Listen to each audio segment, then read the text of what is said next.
Dhaggeeffattoota keenya akkam jirtan nagaa. Har'aan tana deebinee jirra gaa halee jidduu oolle.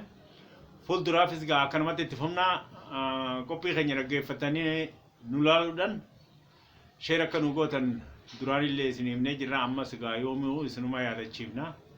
Har'aan tana ammoo haasawni irraa haasa'u waa'ee Yugoslaaviyaa fi Czech Republic akkam akka turanii fi ammaan tana oo eega dafacanii akkam kan jiran kajuun laalaa jechuudha. Kana afaan akka lubuutan abdiin isin eeyna. Yugoslaaviyaan tun duratti biyyoota galaltanyaa kajan Commonwealth kajan biyyoota Ingiliziin duratti gabrooman biyyoota 16 keessaa takkaa fi hangafa jabduu isiiti jechuudha. Commonwealth kana duraan biyyoota Ingiliziin gabroomi kana kan dursan Agusino Neto janii duree biyya Yugoslaaviyaa jechuudha. Inni biyyoonni kun ammoo Neto qalkidaanii waraana warra seensaa keessa jiranii Warsaw qalkidaanii warra bahaa keessa jiranii Warsaw jechuun tun warra sooshaalizimiiti waraana isaaniiti keessa jiran jechuun biyya galaltanyaa jama biyyoonni kun. Isin tun har'aan tana Yugoslaaviyaan tun uummata miliyoona 46 irraa haga 48 qabdi jechuudha. Osoo faca'in duratti. Amma immoo biyya torbatti adda facaatee jechuudha Yugoslaaviyaan tun. Biyyi torban kun ammaan tana biyya xixiqqoo torbatanii bakka torbatti adda ba'an. Biyya torban keessaa biyyoonni jaan biyya addunyaa irratti beekamanii dhaabbata kuma addunyaa miseensatanii jiran jechuudha. Biyyi takka immoo Kosovo jaanii uummata miliyoona 2 qabdi. Warri bahaa kan akka Ameerikaa fi Awurooppaadhaa mootummaa isii hogga beekaniif warri immoo Raashiyaa fi Ruusiyaa amma Chaayinaa fi warri Sameen Kooriyaa faana bu'an kun isii kana mootummaa beekuuf didanii rarraatee mootummaan isiin beekamne jirti malee torba jechuudha Yugoslaaviyaan. Isaan kun yoo jennu Sarbiyaa, Krooshiyaa, Solonoobiyaa, Maqdooniyaa, Boozniyaa, Montenegro jamti jahan kun jechuudha. Biyyoonni kun biyya xixiqqoo humna hin qabne ta'aniiti har'aan tana biyyoonni Awurooppaadhaa faayidaa isfiitiif oolfatuuf jecha adda facaasee jechuudha. Mootummaan Sarbiyaa kun wayita san riippablikoota amma biyya adda addaa ta'an torban kana mootummaa Sarbiyaa kanaaf bulchaa akka Amaarri duratti Itoophiyaa bulchuu kanatti. Mootummaan Sarbiyaa kun jara kanaaf adda faca'iinsa hayyamuu fi didaniiti hedduu lolli guddaan keessa godhame jechuudha. Keessattuu Boosniyaa Herzegoviniyaa keessatti nama 8,000 oltu torban tokko keessa dhume jechuudha. Hogguu san waraana biyyattii dursu Raadoo Karaachii Bijjaaniini ammas dureen Sarbiyaadhaa kan uummanni kun jalaa bilisan ba'u jee qiblaageroota Sarbiyaa malee qiblaageroota jahan kana hedduu duula irratti bane Solodoon Moloobish jedhamaa jechuudha. Warri kun ammaan tana bilisummaa ofii baheeti bilisummaadhaan dhaabbata kuma addunyaa keessatti haagaa biyya xixiqqoo ta'anii goddamanii malee jiranii jechuudha. Waan kana ta'eef addaan bahiinsi hammeenya qabuu fi tokkummaan jiraachuun haala gaarummaa qabu nama agarsiisa jechuudha. Mootummaan nama gabroonfate tokko mootummaa Sarbiyaatiin gabroonfate warra kana addaan bahutti illee yoo addaan baana jedhanillee daangaa duraan qabatanii walirratti makamsannatti adda baana jedhanillee hin fakkatuuf jechuudha warri gabroonfataa.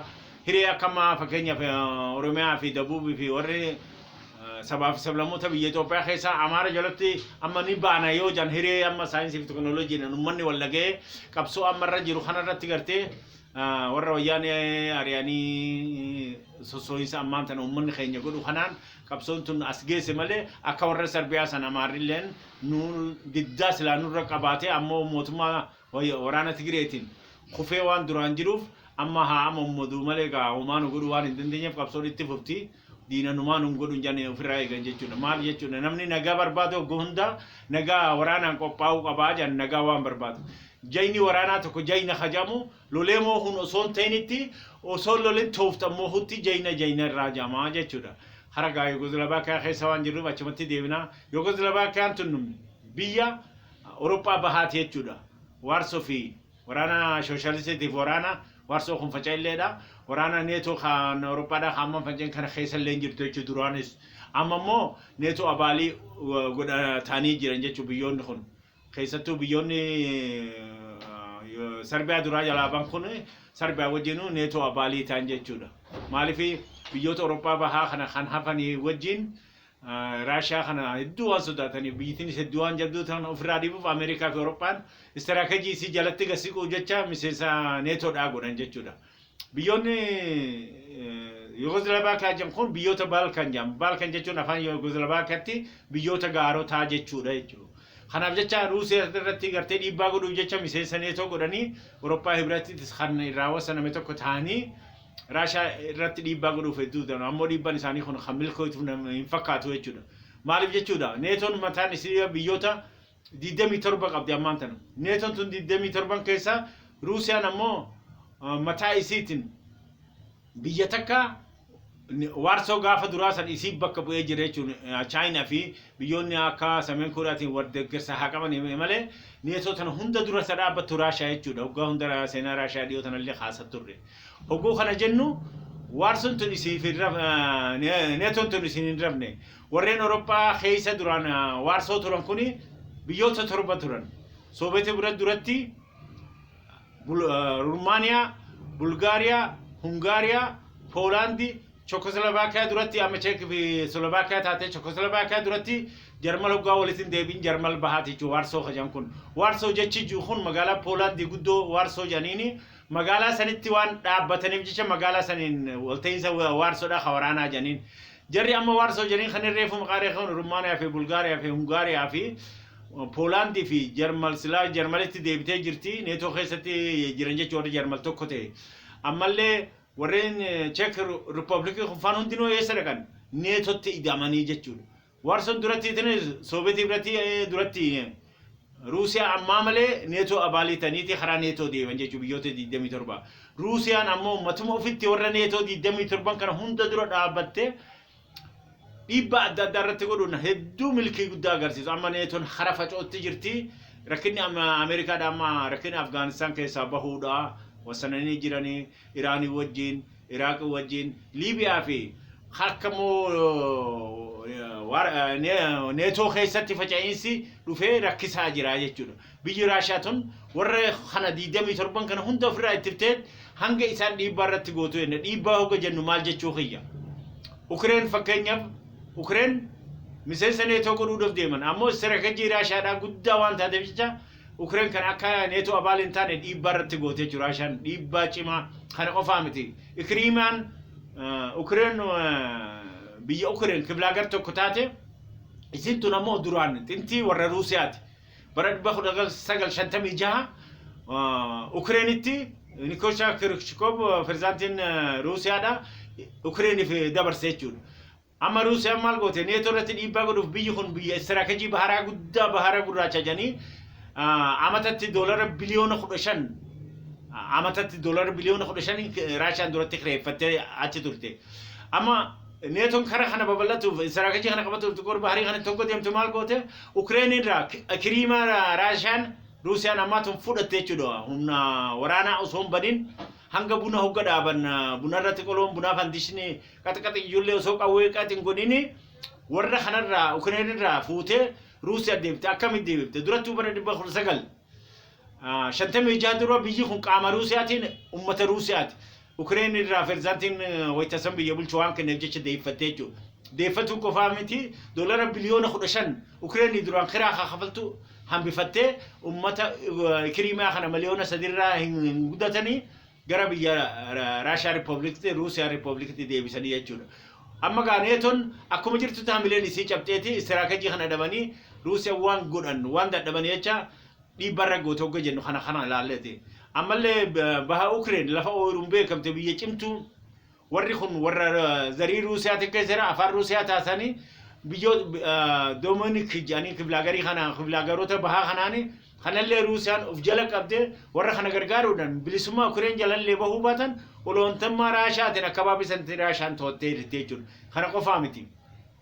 Awurooppaa bahaa warra reefu je kana Rumaaniyaa fi Bulgaariyaa fi Hungaariyaa fi Poolaandii fi Czech Riippaabilikii fa'a ammallee siyaasaa Ruusiyaa jala kufanii gama Ruusiyaatti deebi'uudhaaf dadhabbii Ameerikaa fi Awurooppaadhaa agarsiisaa jiran jechuudha. Kanumaafuu Raashaan biyya jabdu kajennu kanallee keessumatti daanaa jechuudha.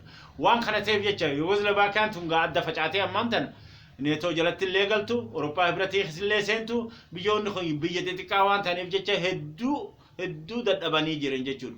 Raashaan ammoo hin rafnee fi irratti dalagaa jirti irratti soso'aa jirti haala kanaan biyyi Raashaadhaa kun neetoo qaalkidaanii warra jiru 27 kana akka feetutti dhiibdee milki irratti jirti jechuudha.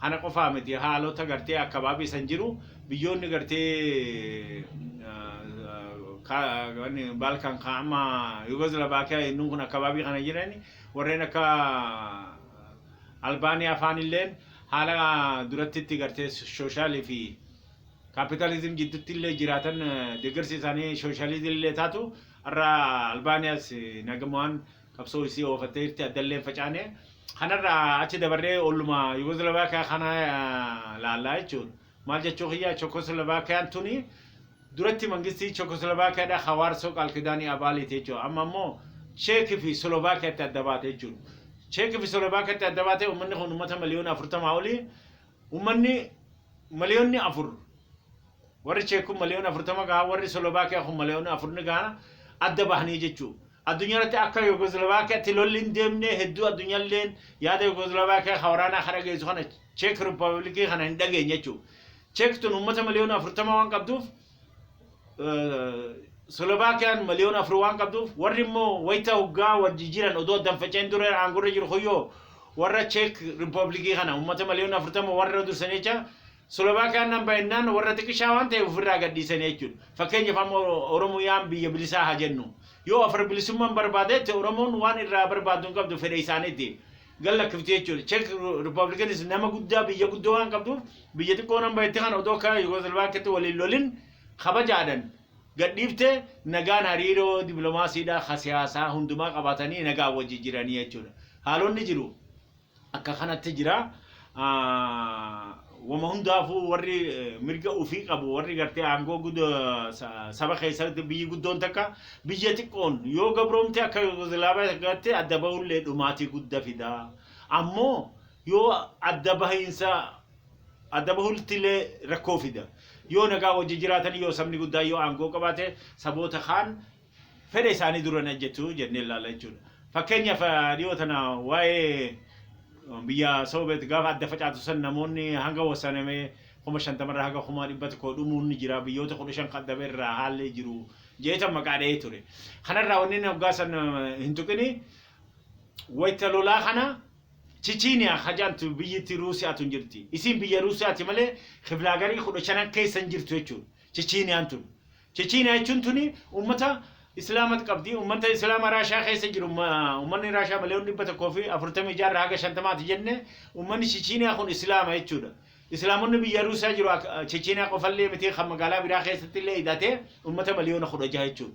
Chechenyaan tun ammoo hedduu bilisummaan baay'atteeti akka riippaabilikoota Ruusiyaa wajji 15 adda baay'atte isillee nan baay'attee kaate.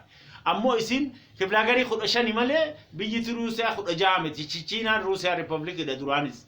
Chechenyaan tun ammoo eessatti argamti? Mudhii biyya Ruusiyaatti argamti.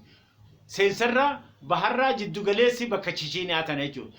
Chechenyaan bilisa baate jechuun Ruusiyaan bahaa fi seentatti adda baate jennaan. Maal jechuudha? Mudhii Ruusiyaa irratti waan argamtu. Kanaaf jecha duroonni biyya Raashaa hawgaasanii Booris Yeltsinillee dadhabbiillee qabaatan Chechenyaa kana akkam baane godhu irratti hedduu dalaganiiti dura hojjetan jechuudha. Bilaadiin Puutiin dhufee beekamtii isaa keessaa guddaan Chechenyaa dura dhaabbatee dhorguudhaan Chechenyaan tun akka Ruusiyaa Riippaabilikii akkuma dur jirtutti duratti illee Riippaabilikii Ruusiyaati akkasumatti akka itti fuftu godhamee jechuudha.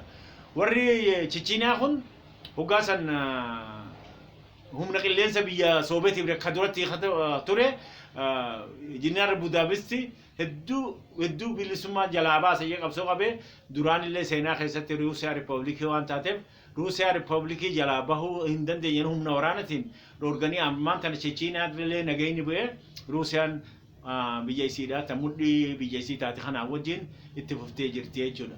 Haalonni ammaan tana jiru akkana jira. Hanuma gallakkifnaa nu dhaggeeffattanii nu laalaan nu dhaggeeffattanii akka nu wajjin turtan abdiin isin eenyina nagaan jiraadhaa guyyaa gaarii nuuf haa ta'u wal qunnamtiif fuuldurallee qophiidhaa nuuf haa nagaa galatoomaa isiniin jaa.